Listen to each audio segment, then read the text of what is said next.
Thank you, Donna. It's really nice to be with you all today. You know, I grew up with an uncle that liked FDR, so I think it's really cool that I'm speaking at his museum now, which is, you know, honoring him. And to me, it's an honor and a privilege to do this. I wrote a book called From One War to Another, and the subtitle is Powerful Leaders Start Wars, but Citizens Fight Them and Experience the Horror. And the two wars I talk about are World War I and World War II. And by no small coincidence, FDR was involved in both of the wars. In World War I, he was Assistant Secretary of the Navy, and his responsibilities included working on the budget, accounting, purchasing supplies, and dealing with legal and policy matters. But he also had an opportunity to speak with Georges Clemenceau, the Prime Minister of France, and with David Lloyd George, the Prime Minister of Britain. And they were both involved in the Treaty of Versailles, which was the peace treaty ending the war. And so he got a lot of experience, which obviously put to use. And his responsibilities in World War II were a little more high level as the President of the United States. He coordinated the Allied war effort with Churchill and Stalin. He oversaw the mobilization of the U.S. economy from peacetime to wartime. He advocated the strategy of focusing on the Nazi Germany first before the Pacific Theater. He authorized the Manhattan Project that resulted in the atomic bombs. And after the war, he worked with the Allied leaders in coming up with the United Nations to resolve disputes in a diplomatic way instead of a militaristic way. Now, this book came about because I met a veteran airman by the name of John Cooney at the Long Island State Veterans Home when I was giving a talk on my first book, Shot Down Over Italy. And John sought me out and told me that he too went down in a plane over Italy. And John had flown 35 missions as a ball-turret gunner in a B-24 heavy bomber. And the one mission he liked talking about the most was one in which he went down, because you tend not to forget a mission when you're going down. And I kept in touch with him, and 3 years later, I ended up writing an article about him for his newsletter. And about that time, I connected with another member of his crew that he trained and flew combat missions by the name of Meyer Osofsky. And Meyer said, "How did you find me?" And I said, "I found you through your wife that gives away your money." And they were philanthropists. And he had started a company after the war. Some of these guys went to school in the GI Bill. He said, the war was my education. He started a small knitwear company that ended up being listed on the New York Stock Exchange called Aileen Fashions for his wife.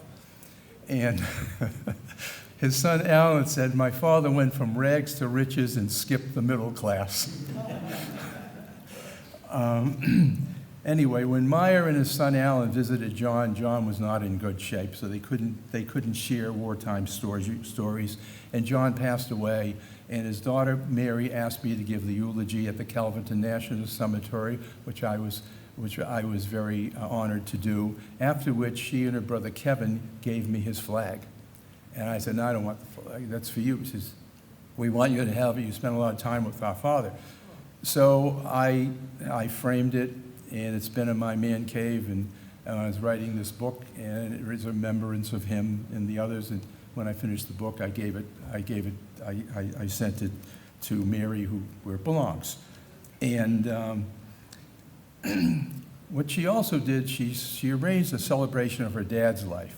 Her dad had done well, and there were 7 speakers. I did the eulogy again, and one of the speakers called me his biographer. So I said, let's see if I can write another book. I figured it would take, less time than my first book, which took 4 years.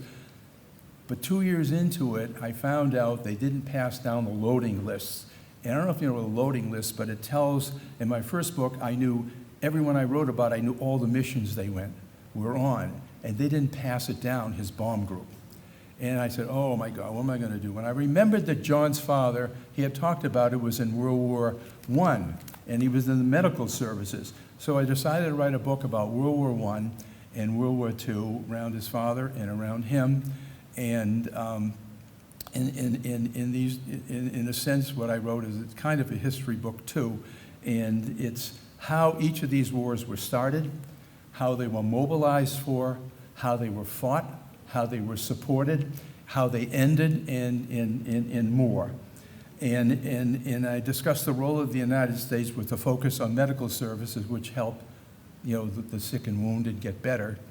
And John and air power in World War II, which had a whole different kind of purpose, namely to bomb the factories that made the weapons, the oil fields that fueled them, the facilities that stored them, the transportation networks that brought them to the battlefield, and the battlefield itself. I show how leaders start wars, but the citizens, as part of their public duty, fight them and experience the horror. I show how war changes a country from peacetime, making goods and services that help people, to wartime, making goods and services that harm people. War is hell. However, when it raises its ugly head, it's good to have people like those in the book to fight it and to support it. And it took me 3 years. It took me 3 years to understand World War I enough to write about it. In fact, at one point, it was the war to end all wars. It was so awful, and I remember talking to someone at the National Archives saying, "Why is it so much harder to find stuff from World War I and World War II?" And I was told, because it wasn't our war. We were in the war 3 years after it started. When we got into the war, we brought significant manpower, which helped turn the tide to end the war.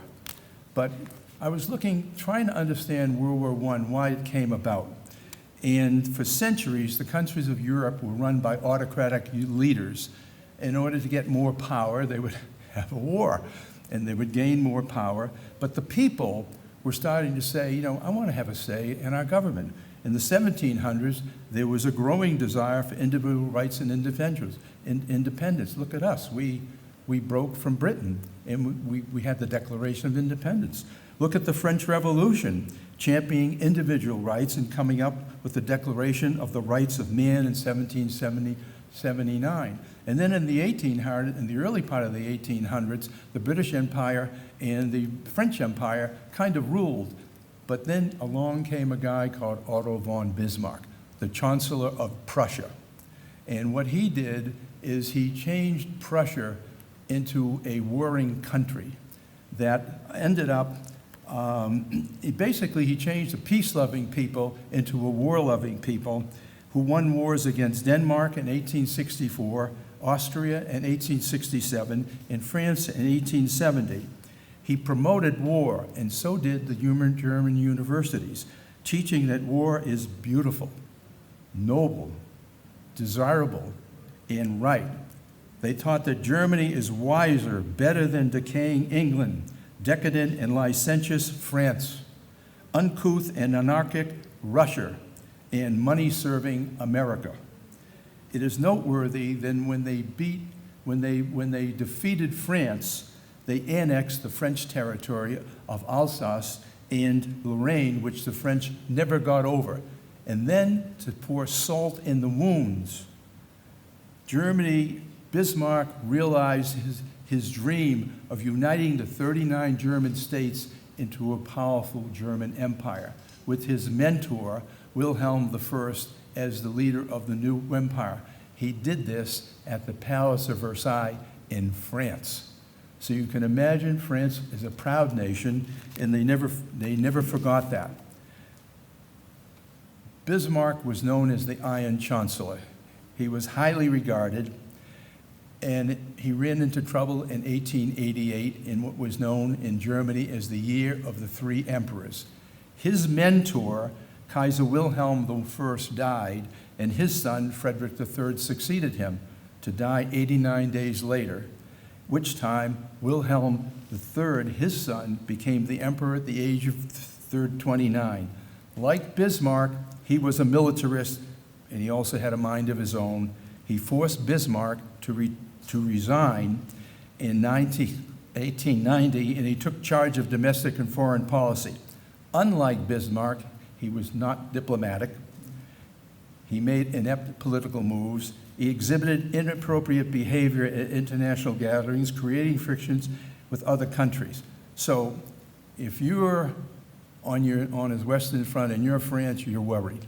If you're on his Eastern Front as the Soviet Union, you're worried. So what do? And then if you're Britain, you're worried because they're building their navy, and Britain had a powerful navy. So what happens is France, the Soviet Union, Britain formed alliances with each other. Meanwhile, Germany was forming alliance with Austria-Hungary and with Italy. And so, they were called the Central Powers because they were in Central Europe, and they had the Allied powers, as some people call the Entente. So then there was the Ottoman Empire, and they ruled the Balkans for years, and the people in the Balkans, the countries, were sick of being ruled by the Turks, and they wanted to have a voice in their own governments, but they didn't get along, the countries. So it was a region of instability. Bismarck understood this instability. In 1888, he made a statement that came true in 1914. He said, "One day, the great European war will come out of some damn foolish thing in the Balkans." The Balkans was a powder keg because they had relationships with the Central Powers and the Allied powers, and they didn't get along with each other. So what happened is Serbia wanted to unite, and that was one of the countries in the Balkans, wanted to unite the southern Slavs into a new Serbian nation to include Bosnia and Herzegovina. It was an upset when Austria-Hungary annexed or took over Bosnia and Herzegovina. This prompted a terrorist organization named the Black Hand in Serbia to develop a plot to assassinate the heir to the Hungary-Austrian crown, Archduke Franz Ferdinand, when he visited Sarajevo, the capital of Bosnia and Herzegovina. And they were to do this on June 28, 1914. And it was his wedding anniversary, so he brought his wife along. When they were in Sarajevo, they were gunned down by a member of the Black Hand, a 19-year-old kid named Gavrilo Princip. Austria-Hungary, who was allied, who was against them, responded to the assassination with the ultimatum of 10 demands for Serbia, some of which were unreasonable to the Serbian government, especially since they said they had nothing to do with the assassination. Incidentally, at that time, assassinations were not uncommon. Anyway, when Serbia didn't agree with all 10 demands, Austria-Hungary went to war against Serbia. When that happened, the Soviet Union was aligned with Serbia, went to war against Austria-Hungary, and set off a chain of events which ended up with the Central Powers fighting against the Allied powers in World War I. Who knew this regional dispute would escalate into a world war? Many years later, Kissinger said, nobody knew. He said not one of the leaders who entered that war would have done so if they had known what the outcome would be. World War I was much worse than anyone ever thought beforehand. It resulted in 8.5 to 9 million people being killed. Some estimates were as high as 16 million. In our country, we had to mobilize to fight a war, and going from peacetime to wartime. The military, led by John Pershing and the Secretary of War, Newton Bing, they needed to determine the manpower and firepower to fight the war. The government, led by President Woodrow Wilson, needed to coordinate the mobilization from peacetime to wartime. Not an easy thing to do. Put together organizations to help coordinate this significant change. Industry needed to produce the material to fight the war. One of the things that happened was a War Industry Board, and it was chaired by had military experts and industry experts. It was chaired by Bernard Baruch. And when they were gearing up to provide the tools of war, Pershing was creating an infrastructure in France for training, supporting, and managing the American expeditionary forces. So keep in mind, we're fighting this war far from home. After forming an infrastructure, he was going to lead them into battle. There were a number of battles that Americans were involved with, but there were two more significant ones. One was the Battle of St. Mihiel and the Argonne Offensive. General Pershing led the U.S. Army into the Battle of St. Mihiel on September 12, 1918, and in 4 days drove the Germans out of a salient that was taken over in 1914, and he was commended for this. After the battle, the troops and material had to be moved to the next battleground. Pershing's Chief of Staff, George C. Marshall, who you all know, had the job of planning this logistics move of over 600,000 personnel, 2,700 guns, 93,000 horses, and 900,000 tons of supplies and ammunition 60 miles northwest to the next battle in 10 days in secrecy at night. He did it. And Pershing said in his memoir, "It is believed that history gives no parallel of such an undertaking with such a large army." Of course, this would be trumped 26 years later with the Normandy invasion. The next battle was the Meuse-Argonne Offensive, which lasted 47 days from September 26th until November 11th, 1918, when World War I ended in Europe. And the Germans surrendered in what known as Armistice Day, which eventually became known as Veterans Day. The Meuse-Argonne offensive involved 1.2 million Americans and was costly, with over 26,000 killed and 95,000 wounded. After the fighting ended with the armistice, there followed 8 months of negotiations.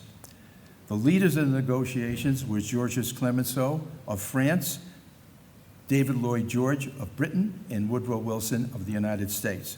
All three wanted to prevent Germany from starting another war, but they didn't agree on how to go about it. Clemenceau wanted revenge and to sock it to Germany by making them pay for the war damages in reparations. This is the way it always went. To the victor went the spoils. Lloyd George knew his people wanted to sock it to Germany, but he wanted justice, not revenge. He felt that a harsh treaty might lead to another war, which it did. Wilson wanted a fair peace based on his League of Nations. In early negotiations, Wilson thought he was getting his way, and then he left to go back to the United States to build support for his League of Nations. And Colonel House didn't follow through. And when he got back, it turned out that what Clemenceau and Lloyd George did is they garnered support for a peace treaty which was not, in Wilson's eyes, fair or just.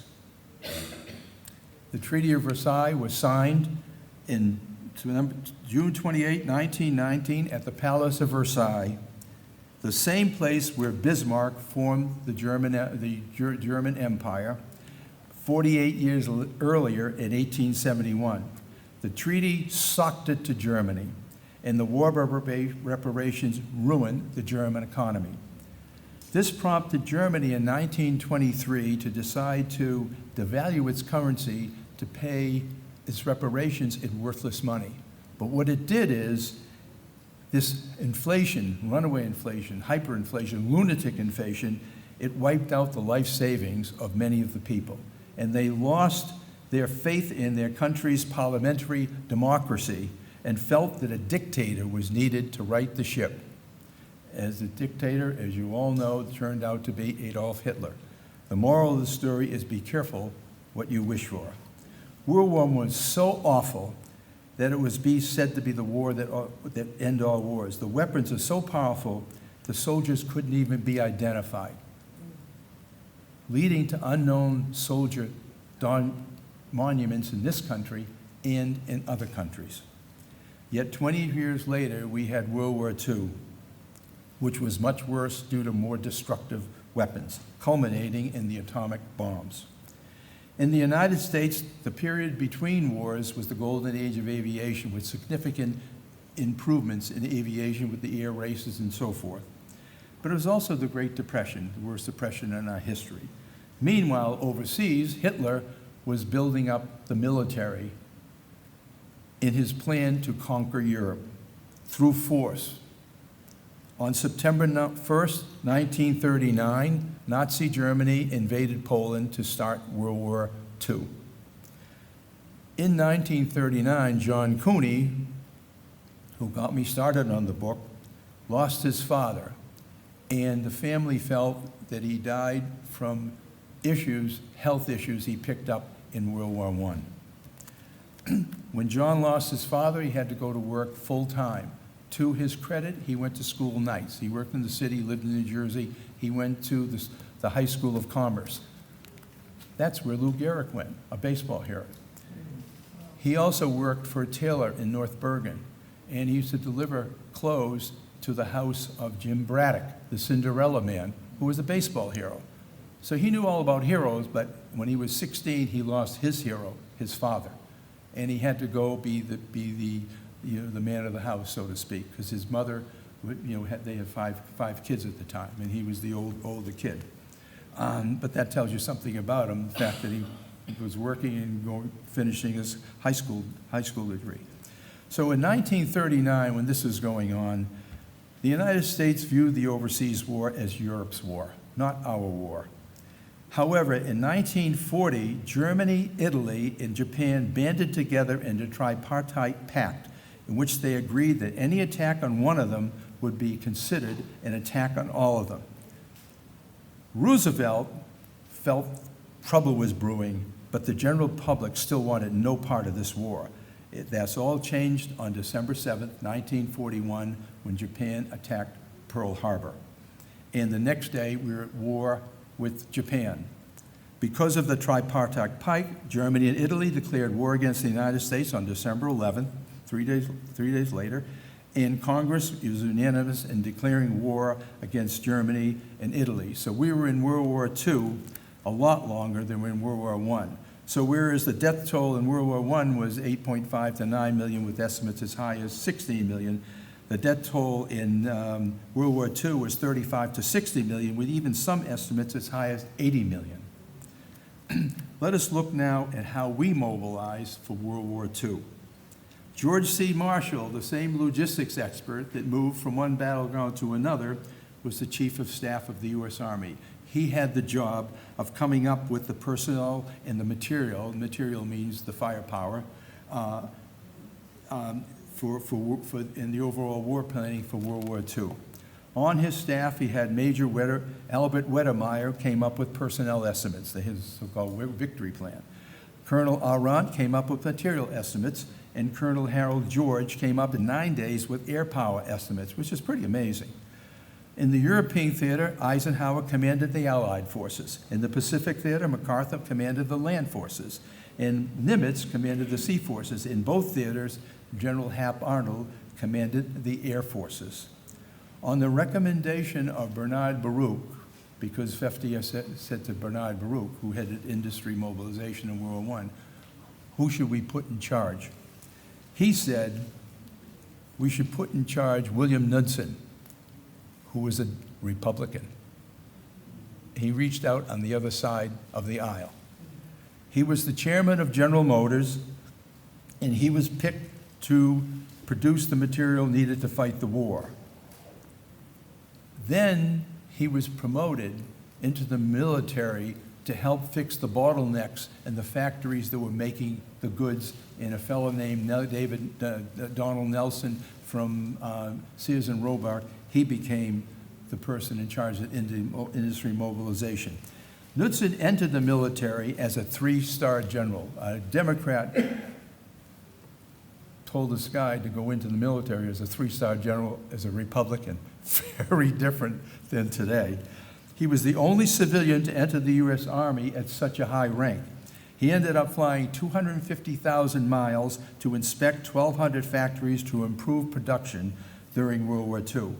Among other things, the United States became the leading producer of military aircraft in World War II. Knudsen had something to do with that, along with the disciples of Billy Mitchell, who was known as the father of the U.S. Air Forces. American factories built about 200,000 combat aircraft and about 100,000 non-combat aircraft, so about 300,000 aircraft. So Hitler had claimed that he built an impenetrable fortress around Nazi-occupied Italy, but Roosevelt said he forgot to put a roof on it. Consequently, the formidable air power produced by the United States, in addition to its formidable ground and sea power, were able to help the Allies penetrate Hitler's impenetrable fortress of Europe. Now, as I said before, John Cooney's the reason I wrote the book. When the U.S. entered the war, so did John. He trained as a ball-turret gunner on a B-24 heavy bomber. He trained with a crew of 10. Each member trained separately in their specialties, then came together to train as a team to fly a sophisticated weapon, B-24. 4 of them were officers, and 4 of them were 6 enlisted men, and the officers lived together, and the enlisted men or non-commissioned officers lived together. Following their training, they went overseas to Italy. They became members of the 451st Bomb Group at an airfield in Italy, and they flew combat missions with 2 other bomb groups stationed nearby. There were many Allied airfields there because they want to be closer to their targets in Eastern and Southern Europe. Members of the crew flew their first mission with an experienced crew to get their feet wet. Well, in John's tent, the first one to fly on a mission was Kurt Mosier, happened to be from Albuquerque, New Mexico, and it was to bomb a target in Vienna, Austria, which was well defended by flak cannons and by fighter aircraft. And he was flying into this hornet's nest on Friday the 13th. He told, according to Meyer and John, he said, "I'm not coming back." And you know what? He was right.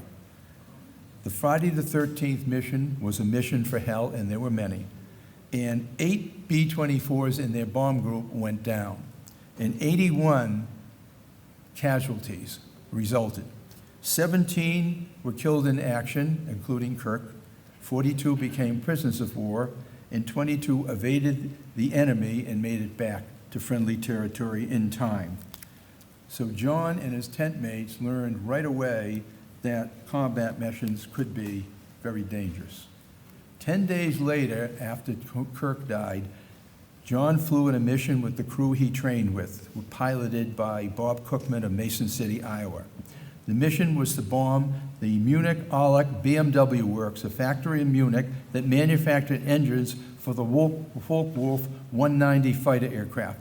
While flying over the Adriatic, the plane lost one engine, and then which was a new engine, and then in trying to right itself, lost a second engine. So they're trying to get back to the mainland. You didn't want to ditch a B-24 at sea. And if you saw Unbroken or read the book, you see how dangerous it is for that particular plane to ditch at sea.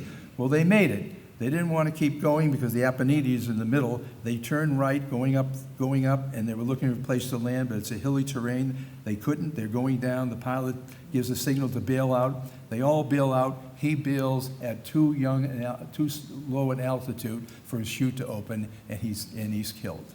In the book, I talk about what happened to the crew members before, during, and after the war. I also talk about other crews. The American approach to peace after World War II was not to sock it to the defeated countries, as was the case in World War I, but to help them recover. In the European theater, the Marshall Plan, promoted by, we see him again, George C. Marshall, provided funds for the recovery of Europe. Truman once called Marshall the greatest military man this country ever produced, and we produced quite a few great military men. In the Pacific Theater, MacArthur led an effort to provide widespread military, economic, and social reforms to help Japan recover from the war. These efforts resulted in Germany and Japan becoming important allies of the United States.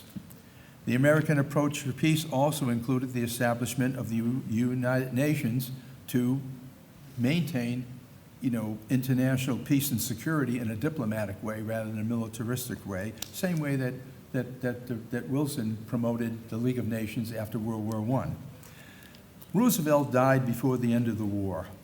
He died on April 12, 1941. On the day before he died, he said, "If civilization is to survive, we must cultivate the science of human relationships, the ability of all people, of all kinds, to live together and work together in the same world in peace." World Wars I and II were horrific. Let's hope we never have a World War III, because now we have weapons of destruction that could destroy our civilization, destroy humanity. Roosevelt also promoted another positive law that helped soldiers adjust to civilian life after peacetime, and that was the GI Bill. The Servicemen's Readjustment Act of '44, known as the GI Bill, it played a crucial role in shaping post-war America. What it did is it gave veterans, helped them get funds to get a college education, train for a job, buy a house. It built up our middle class and expanded higher education. It's really interesting. In 1947, 49% of the college students nationwide were veterans. These veterans went on to become what Tom Brokaw called the greatest generation that made us the envy of the world. In the last chapter of the book, which is about 50 pages long, I tell about each crew member John flew with. Sadly, two of them, Cookman and Rozier, never had an after-the-war experience. They were killed in action during the war. War is cruel. John Cooney and Meyer Sosky are the only two members of the crew that I had the pleasure of speaking with when writing the book. And much of what I wrote about the crew, I learned from them. It was an honor and a privilege to spend time with each of them. Our freedoms, which Roosevelt so eloquently put, freedom of speech, freedom of religion, freedom from want, and freedom from fear, were not free. This book shows that our freedoms were costly. They required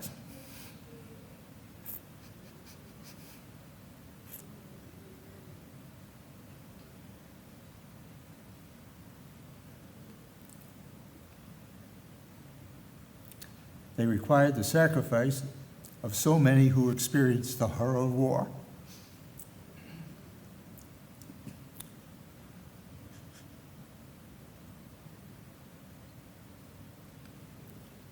The high price of our freedom shows our veterans deserve our everlasting respect and gratitude. Thank you for your attention.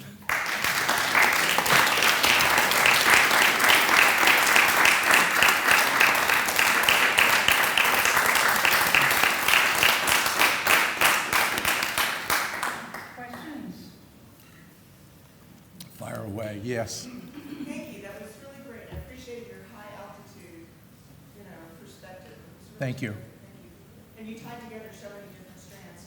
But can you speak, especially given your expertise in finance and economics, can you speak about the effects on our economy of having been to war after World War I, we know after World War II we experienced a big surge in prosperity. After World War I, I'm not sure what happened, but then we had the Depression. So I'm interested in how war affects our economy. Well, the way that war affected us in World War II is we were supplying the planes, and that's big reason why we made a lot. We were doing well, and even in World War I, you saw that they called us money-serving America. That's what.